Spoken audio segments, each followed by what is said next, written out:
Yo, what's up? What's popping, my nigga? Ni aje? We are back. Finally. With the bag. Yeah. What's up? Uko fiti? Niko sawa. Wiki imekuaje? Imekuwa fiti.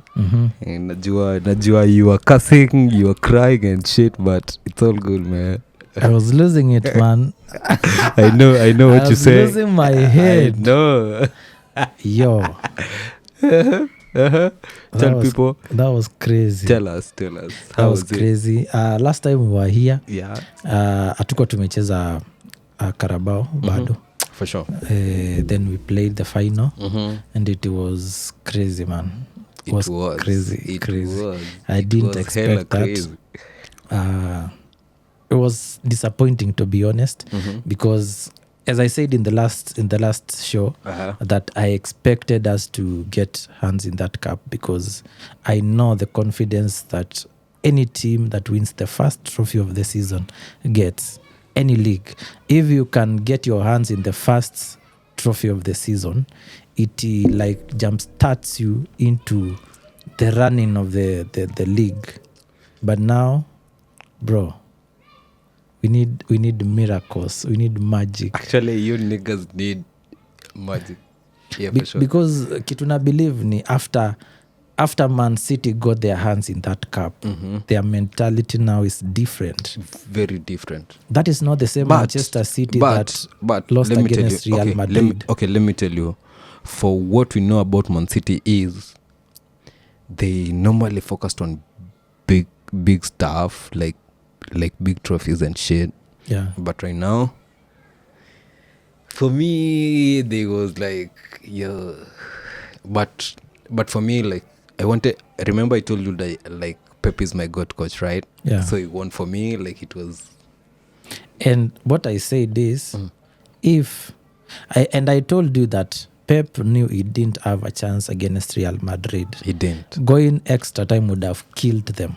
That's for sure. They would have been exhausted as fuck. They wouldn't have won the Carabao Cup, but he knew he can drop the Champions League. Yeah. I know it's a massive competition. Yeah. But there's a level you get and then you realize I am not in a position to compete for every single cup. Yeah, for so sure. If I can drop this, I am guaranteed I can get the Carabao. Yeah. If I can get the Carabao, then my boys can believe that we can do this and we can go for the FA Cup because they are still in the FA Cup and they are still in the Premier League. So if at the end of the day, Pep can manage to get 2 cups at the end of the season, if he can get 2 trophies, that is a successful season for them. Fuck you saying, man, he's your rival. You shouldn't be wishing him success. No, I'm not shit. wishing him. I'm just saying in terms of his thought process and what he would probably think, instead of fighting for a Champions League that is not guaranteed, there are trophies that he can surely guaranteed. Fight for. Yeah. For example, if Pep today decides I'm going for the FA Cup, how many teams right now can beat Manchester City? Probably none. But when you talk about Champions League, if Pep goes into Champions League and says, I want to win the Champions League now, he has to beat Real Madrid. Yeah. After there's Liverpool, there's PSG, there's a lot of teams that are really good in the Champions League. There's a lot of good teams. And so far, Manchester City is not the old Manchester City. He still hasn't gotten the right players in the right places that he would love. For example, he hasn't been able to replace Kevin De Bruyne. Nobody has ever replaced KDB. He's managed to get a proper winger with Semenyo right now, and he's doing pretty well. For sure. Big up to Semenyo, by the way. But if you look at his probably backline, he's missing players like Vardiol. He's missing players like Ruben Diaz was injured. And when you look at Pep's backline, is still wanting because there are players. For example, a player like Vardiol is one of the best in the league, but is injured. So he knows that he doesn't have the right players who can compete on every single competition. And also he understands that he might not win the league because in the league he has more tough fixtures than he had in the Carabao and he has in the FA Cup. Actually, coming to that, remember last season, okay, not last season really, but the other season, like Arsenal was like 7 points ahead of Man City, but I don't know how those niggas like happen to like win the cup. Like I don't really get it. Like I don't really. If you could elaborate for the fans, like to understand like how you niggas lost from the 7-point lead to you guys losing the cup, like okay, I've never comprehended it. One, it's because Arsenal for the past, I'd say 3 seasons that we've been losing the Premier League, it's because we lacked depth in our squad. Okay. We had like one player in every position. Yeah. That season you are saying Saliba got injured. We didn't have any player near the level of Saliba. So our defense crumbled.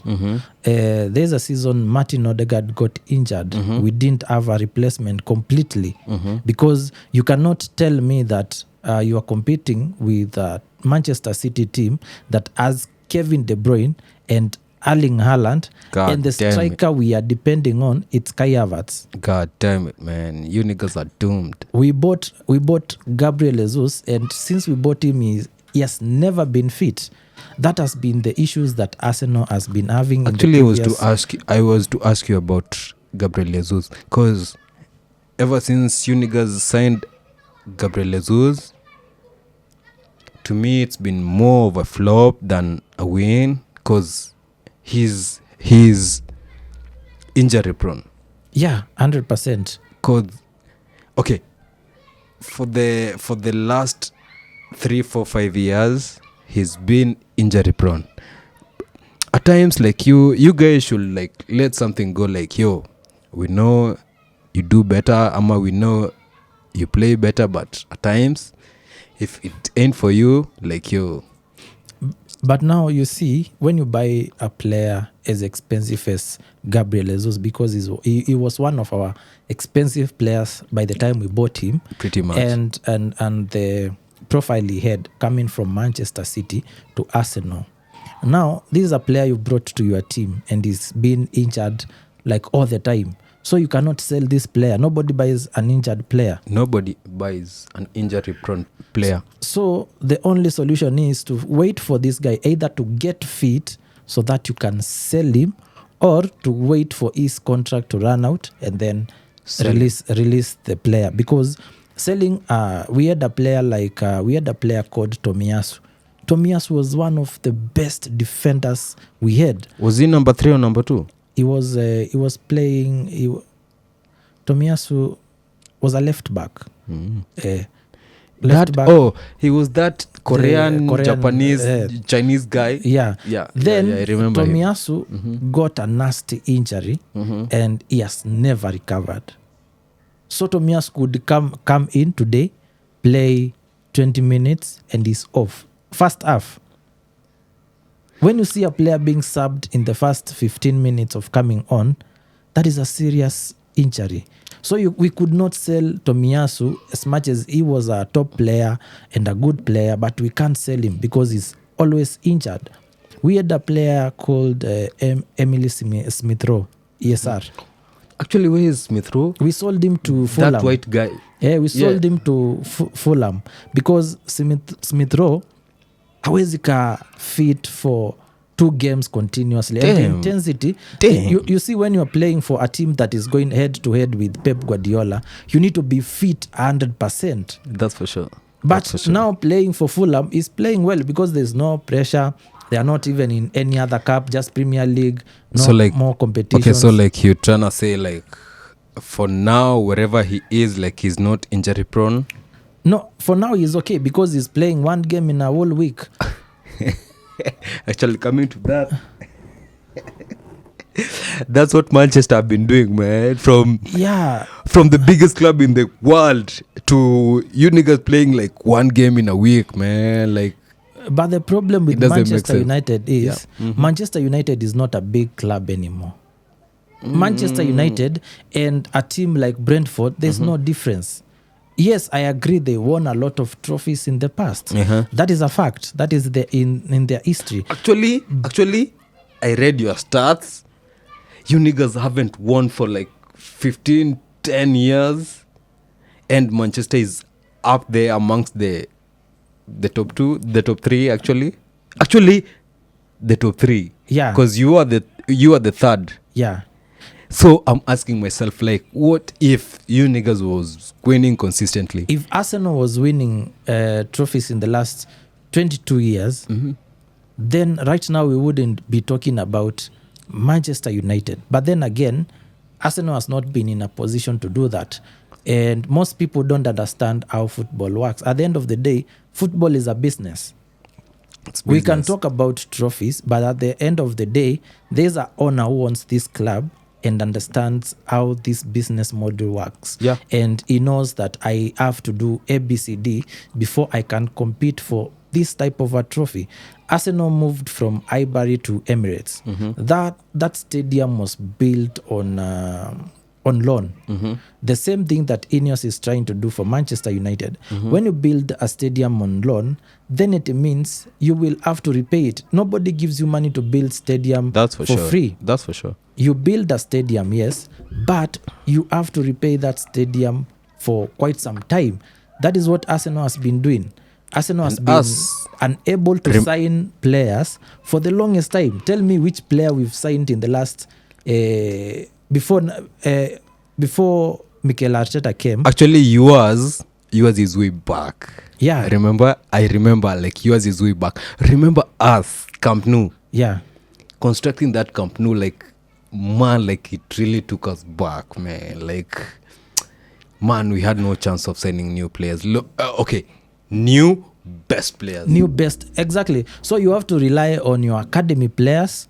Actually, right now, like 50 or 60% of our players are right from La Masia. I saw a stat that was saying that in the previous Champions League competition, Barcelona had a squad worth 27 million. Yes. It was the least. That's how bad it even was. A club like Newcastle is spending more than Barcelona. Even the last time we played with Newcastle, like, the whole of our squad was like 93 to 98 mil, while Newcastle's was 108 to 120 mil. Now you can imagine when you build... I'm not saying the whole squad. I'm saying 2 players of Newcastle's. Yeah. But ours is the whole squad. Yeah. Right now, the whole squad that competed against Newcastle was around, I think, roughly 27 million. Now you can imagine when you build a stadium, you have to pay this money back. That's for sure. And at the same time, you have to be careful not to breach the PSR rules.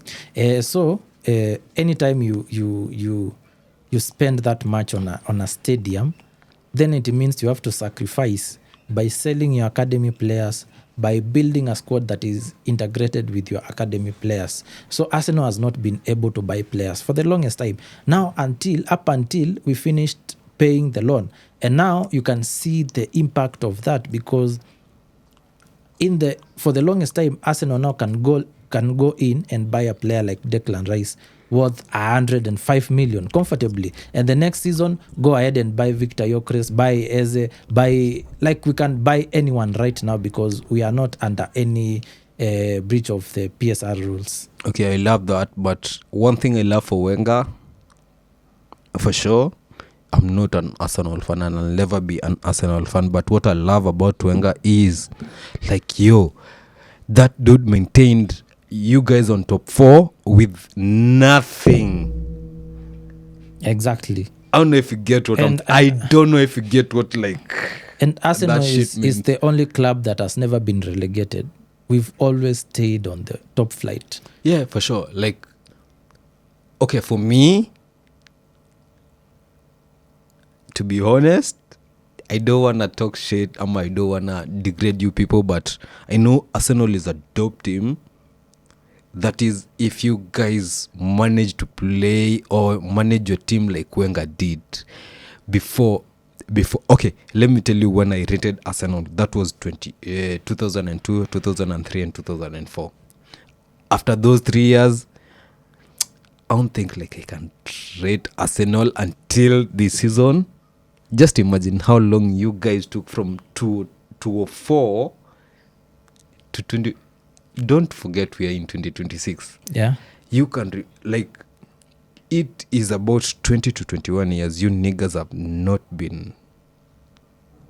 And that is the guys. last season. The last time we won Premier League, that was 2002. Oh, for real? Yeah. Oh, the same actually. season you are talking about. Dang, so man. now that 2002 or 202, 203. Yeah, 202, 203. That is when we won the Premier League. Okay, after then, you niggas weren't shit. Yeah, But because now from there Manchester United took over. And that is the season, the period they've won most of their Premier League trophies. For real? Then after Manchester United, then Pep Guardiola took over around 2017. That is when now Manchester City started. Yeah. Actually, from 2020. No, it's not from 2017. I will be lying. But from the era of Pellegrini, Man City have been doing something. Yeah. From that to the transition of Pep Guardiola, now Manchester City started winning. Actually, for me, it's Pellegrini who transformed Man City from whatever they were before. Because before Pellegrini, nobody knew about Manchester City. Nobody. Like, they I were won't lie just to a you. club in the... And also them being owned by the Qataris. After the Qataris bought Manchester City, then they transformed everything because those guys know how to invest. They know how to spend money on buying players, improving their facilities. Okay. Manchester United... Did you know that in England, it's Arsenal whose academy is best than Man City? Yeah, but... Meaning they have facilities. Yeah, but every team has a way of... they have their own philosophy. The same with Barcelona. Barcelona will invest more in academy than any other team in Spain, right? That's for sure. Real Madrid, they have money. It's not like they don't have an academy, but they don't rely on their academy. Real Madrid wants to go in the market and look. Buy the best players. Rudiger is the best from Chelsea. Centre back, let's get him. Here is so-and-so is the best. Let's get him. You see, Manchester City is doing the same. Look at the amount of money they've spent in the last 2 years.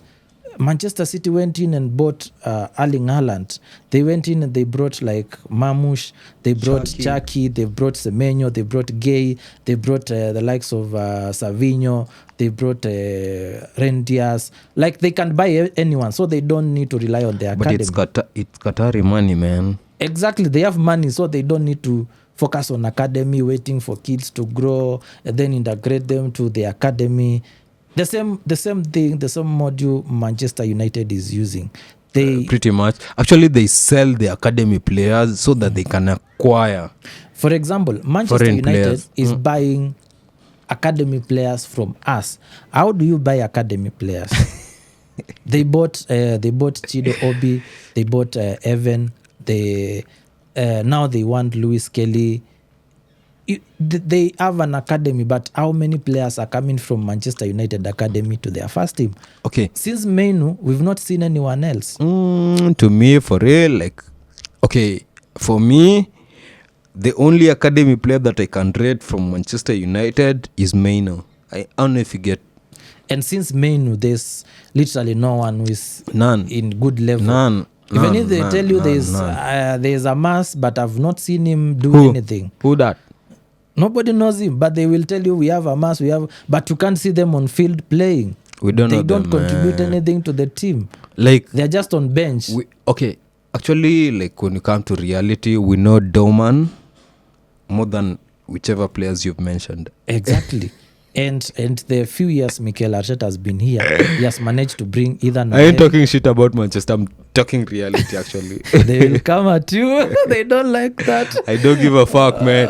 I don't fucking support it. I support Barcelona, so I don't give a fuck, man. And that is why I'm saying, now that Arsenal has been able to pay fully the loan that we had from Emirates, now even in Champions League games, you can see sometimes they write Arsenal Stadium, not Emirates Stadium.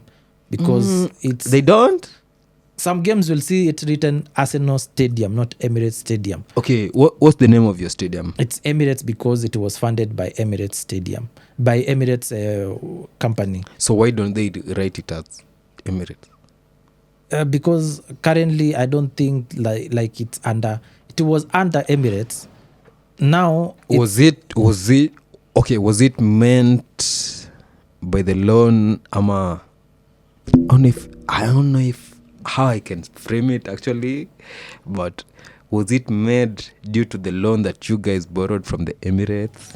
I am not sure of the agreement, but what happens is, you see, Ineos is planning to renovate Old Trafford, but they are only renovating, not building it. Ineos is that group that owns Manchester. If I'm not wrong, they are shareholders. Yeah. Manchester United is owned by Glazers. Glazers, yeah. But no, they are not. It is not owned by Glazers, but they are part of the big share of the. They've been the owners until Ineos bought some shares few years. Oh, for real? I think like 2 years ago. For real? Yeah, Glazers are the majority shareholders of Manchester United. Okay. And that is the biggest problem Manchester United have. Because Pretty those much. guys, they eat from the club, they don't reinvest. And that is what Ineos was supposed to come in to do. So you see, for Emirates, they didn't renovate our stadium. They built our stadium from scratch. So that Arsenal can migrate from Highbury to Emirates. Hey man, you guys should be grateful because Highbury was just like steamer, whatever. But that is part of the club's process and growth, and you can literally see. For sure. Everybody deserves a journey, and everybody deserves a story to tell. Yeah. And you guys have a story to tell. So pretty much. That's what's up. Pep Guardiola won, and congratulations to Manchester City. I am looking forward to meeting them again at the Etihad and see how it goes. You know what? What I heard is a true fan shouldn't congratulate their rivals. Actually, that's what I heard. Shouldn't. Yes, they shouldn't. Asiyekubali kushindwa si mshindani. They played fairly. Okay, to be honest. Actually, when we come to that game, those guys really beat you. And if we are being honest, Manchester City are not our rivals. Actually, yeah, they are Manchester. They are Manchester United. But rivals. Manchester United are tracking for Manchester City. Like, I don't get it. Even Ferguson, if you remember, Ferguson said like, "Yo, he was so this angry. This is not a Manu way. Yeah, this is not a Manu way." These are the most shameless fans I've seen. Pretty they are much celebrating when Liverpool is winning. What the hell? And Liverpool is their original rivals. Now they are celebrating. Manchester United fans are even going to an extent of wearing Manchester City jersey. Don't say. I can never wear a Tottenham jersey. They've lost it. I can never wear a Chelsea jersey. They've lost it. You're a Manchester fan wearing... club is not even competing for anything. Wearing your rival fans jersey. Niggas saying shit. Get out of here. And then they are telling you they are the biggest club in the world. They ain't. Now imagine that's what they a Barcelona fan wearing a Real Madrid jersey. That will never happen. And supporting Real Madrid so that they can beat Atletico. That will never happen. I'd rather support Atletico than support Real. Now imagine Real Madrid plays their derby against Atletico, right? I'm not supporting none. Now Manchester is still Madrid. Manchester, their derby is against Manchester. Manchester United, their derby is against Manchester City. Yeah. But Manchester United fans say we are all Manchester, so we are. It can never be that way, man. Their bar is just way too. Can I ask you, what if Inter Milan and AC Milan, like, they both came together like, yo, we're supporting each other because of Napoli? That's because we are from one city. That's some so now bullshit. We are one. That's some bullshit, man. It's a Manchester. That's some bullshit, United. Man. Let's be real, man. That's some bullshit, man. Like, yo, we ain't doing that. Like, yo, we ain't doing that. Like, yo, you my fucking rival. Like, I gotta treat you like my rival. I don't know if you get what I'm saying. That's crazy. You get? It's the same way as you. Like, you go support Liverpool and you know, okay, Liverpool ain't that, but you guys go support Tottenham because it's playing with another team that you don't like.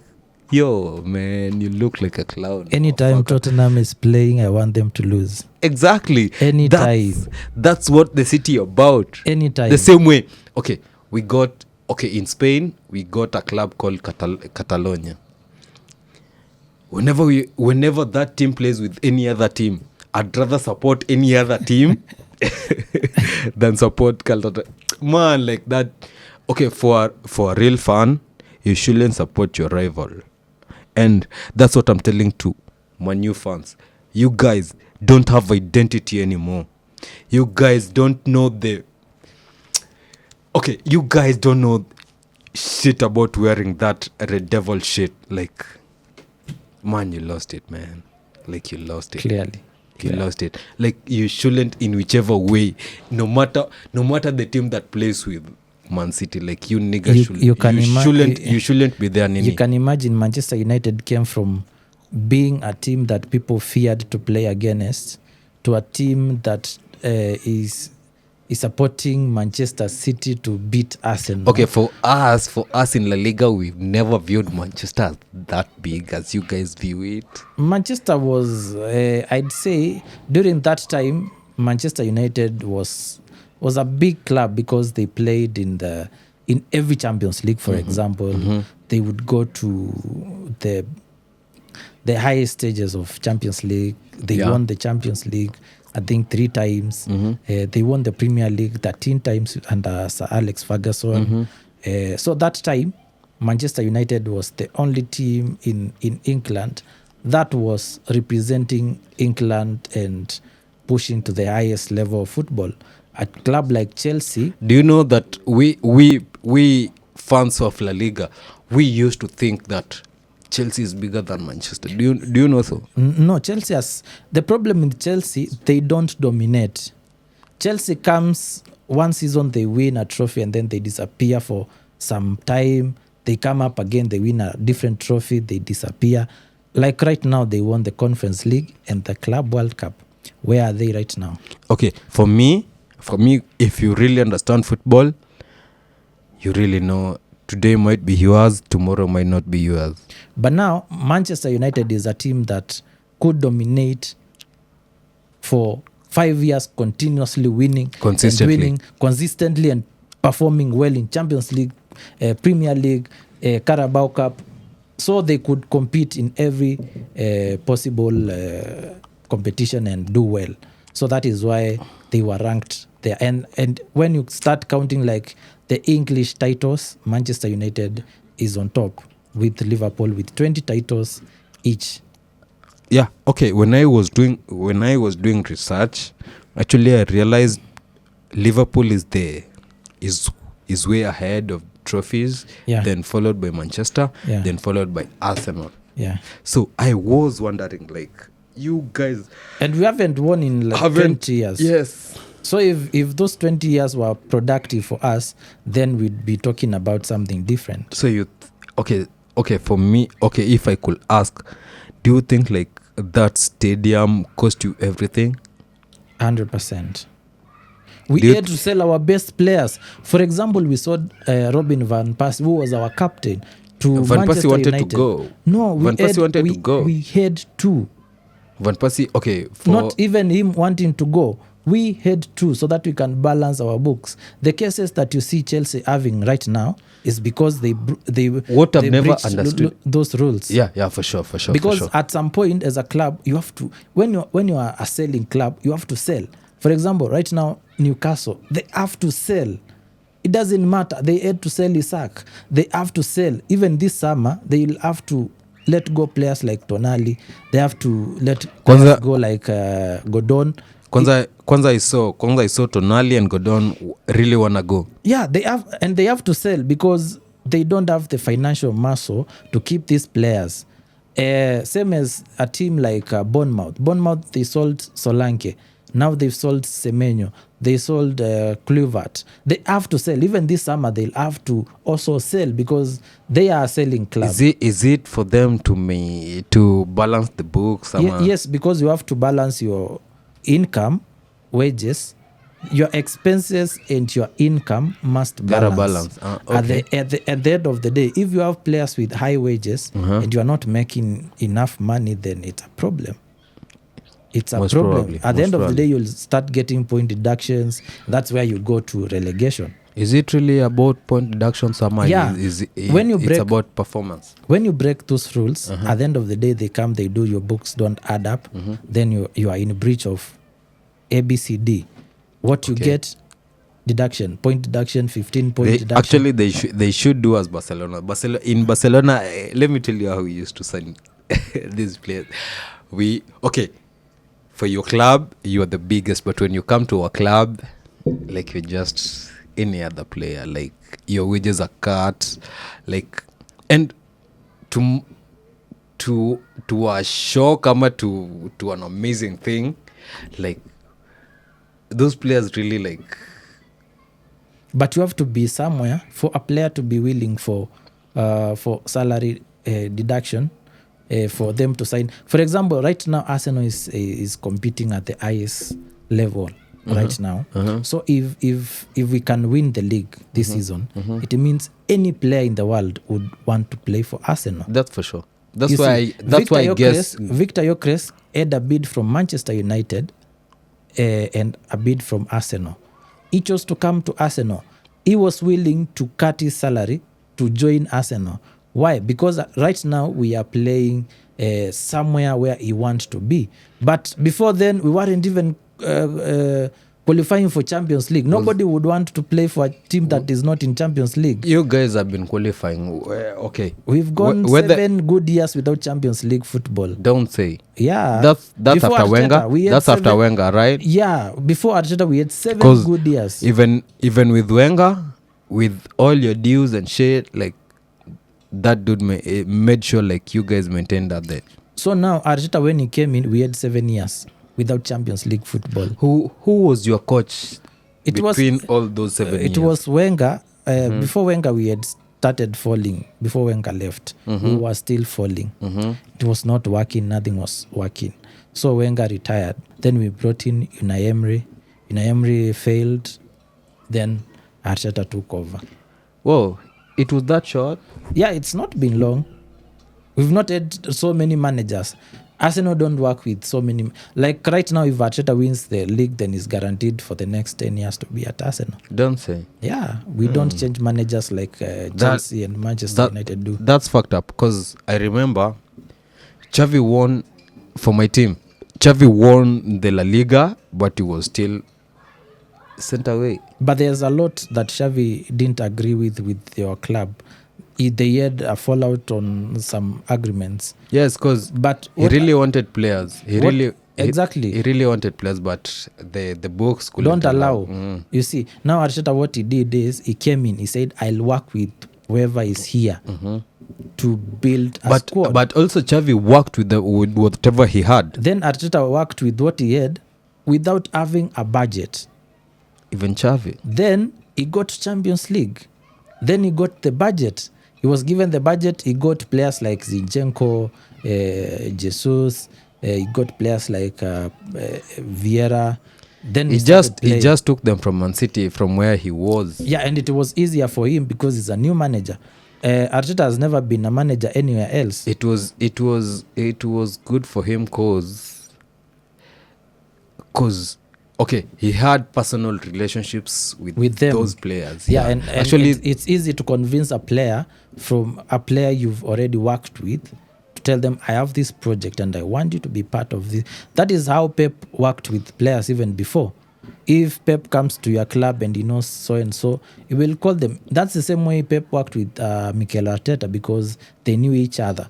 So he called him. They have been buddies since they were kids. Actually, yeah. I came to learn like these guys have been buddies since they were kids. So they grew up together literally. Actually, Mourinho was one of them. Actually, if you've never known, but Mourinho was the big boy. So for Pep to call Mikel Arteta and tell him, come help me do this job, it's easier than calling someone you've never worked with, you don't know. So Mikel Arteta had already played in England, so he knew ways around even English football. Living alone those, like Mikel was Pep's real friend. Yeah. I don't know if you get what I'm saying. Yeah. And I don't know if you get the impact of having your real friend being your assistant. So it's really crazy. So now we are in international. international break is here. We have some few games played last night. Man, even if we come to international games, man, my boy, man. Your Rafinha is out, and it's speculated he might be out for the entire season, man. That shit fucks my mind, man. Like, all I knew is, okay, not all I knew, all we all know is Rafinha is the only fighter remaining in Barcelona. If, man, tuweke hizo stories zingine aside, let's put other stories aside. Rafinha is the only fighter remaining in Barcelona. Yeah, that and we know if he's not present, man, we know how we struggle. That guy is really good. I don't really think if he got sidelined for the whole season right now, I don't think we'll win the Champions League. Winning Champions League without Rafinha, it will be very tricky. It's not going to happen. Not only Champions League, you might win the league because I don't think so, because the pressure is real. The pressure is real. You might win the league, but I don't think Champions League. If you see Real Madrid ain't backing down, man, those niggas they're putting pressure on us. You are 2 points clear. Yes, and if I can tell you for facts, Rashford can't deliver what Rafinha delivers. Exactly, 100%. He has been in Manchester United. Has he ever delivered them Champions League? I don't really think so, because I don't really watch Manchester United Rashford has only won the Europa League with Manchester United. Really? Yeah. He hasn't won the Premier League? No, he's never won the Premier League. Oh, shit. He's never. Then they won the Carabao Cup and FA. Then we are and that was his prime, by the way. Right now, it's not his prime. He's declining. Okay, I really love that guy, but when it comes to reality, he's not the guy that I think he is. He's a good sub, but not a he's player not the you guy, can rely on. He's not the guy. Rafinha is the guy. Rashford is the deputy guy. You understand? Pretty much, yeah. And so now, and for you to win the USL, like, you need fighters, man. You need people like Rafinha. If you really watched the last season's Champions League, like, actually he was the top scorer. Yeah, he was taking it with this Dortmund guy. What's his name? He was black. I'm not sure. I don't know. Okay, his name is so fucking tough.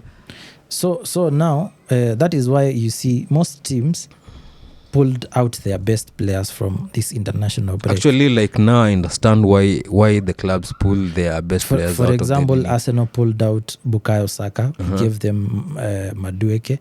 We pulled out Saliba. Gabriel pulled out. Calafiori pulled out. Declan Rice pulled out. Zubimendi, I'm not sure if he pulled out. Yeah, Zubi gotta play, man. We need him. Because I know. Because teams understand when a player gets injured, he's sent back to you. Like right now, Rafinha has been sent back to Barcelona. Can I ask you right now, if we happen to finish, can I ask you something? Yeah. Would you rather see someone win with their international team or with your club team? Club, of course. Kenya is not playing in the World Cup. If Kenya was in the World Cup, I would definitely want them to play for Kenya. Okay. But since as we support clubs which are not from our country, as much as, yes, in the World Cup, we don't. Yeah. As much as in the World Cup, I love a team that I'm supporting, but I'd rather have Arsenal winning the league than a random country winning World Cup. We are coming back.